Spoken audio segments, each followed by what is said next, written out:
I am Preston Tischer. I'm a product manager at Whelan Engineering, and I am here today to talk about and answer some questions about our newest product, SCANport.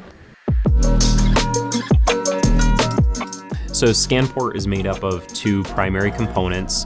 The purpose of it is to support our CanPort functionality, all done to automate the functionality of our system. So a really popular one is park kill of your siren. So the car goes into park and the siren automatically stops sounding.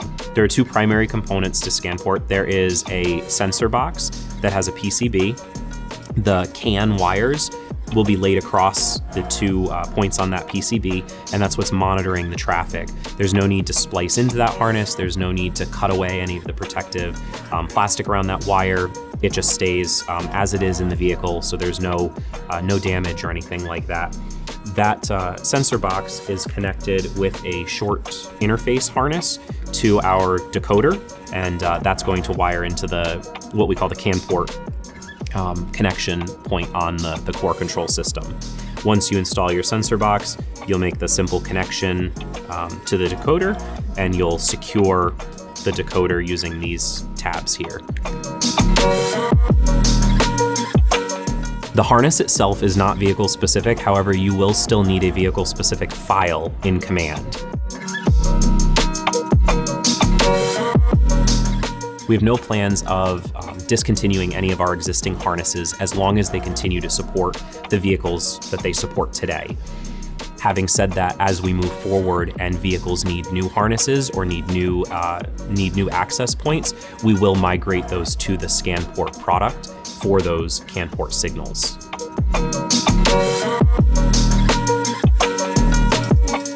With SCANport, there won't be a need for specific OBD jumpers on the vehicle. You will still need a vehicle-specific file, and for vehicles that are still supported with a physical harness, you will still want to use that physical harness or vehicle-specific harness for it. The SCANport device is used for a lot of the new vehicles moving forward. As an example, the Ford Super Duty, the newer models of the Chevy Silverado, and I believe the Ford Transit is going to be added to that support very soon.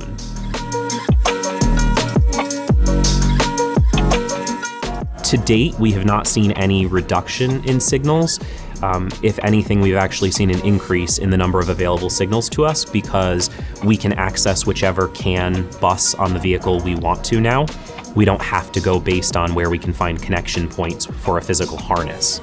So up until this point, we have not found any vehicles where we're losing functionality or losing access to signals. There is a generic installation guide that will ship with every SCANport device. That install guide will have a QR code that will direct you to our vehicle outfitter, and from vehicle outfitter, you can select the year, make, and model of your vehicle. And if it uses a SCANport harness, there will be a link to the vehicle-specific guide on that site. That will give you pictures of where you're going to be installing it, where the wires are located, exactly how to access it, if there are any panels that need to be removed to find it, and a recommended location to secure the components so they don't move around over time.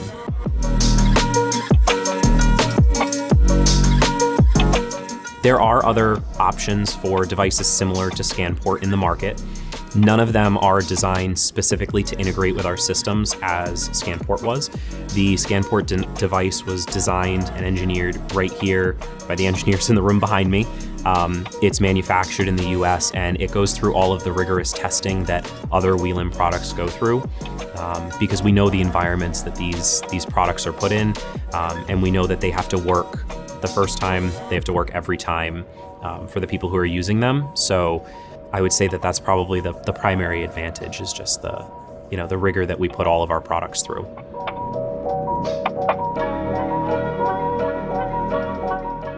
We don't have a list, a dedicated list right now. For the time being, I recommend anyone who's interested in CanPort integration for their vehicle going to Whelan's Vehicle Outfitter, which is linked on our website. And when you select what vehicle you're going to be using, it will tell you the appropriate harness. And if that happens to be SCANport, then you'll see the model number for SCANport listed on that vehicle. The simple answer is yes.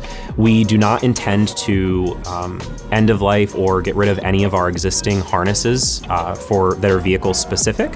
However, as vehicles move more and more into needing a more advanced solution, similar to the Ford Super Duty or Chevy Silverado, where a physical harness just wasn't working for us any longer, we will start to migrate those vehicles over to the SCANport harness.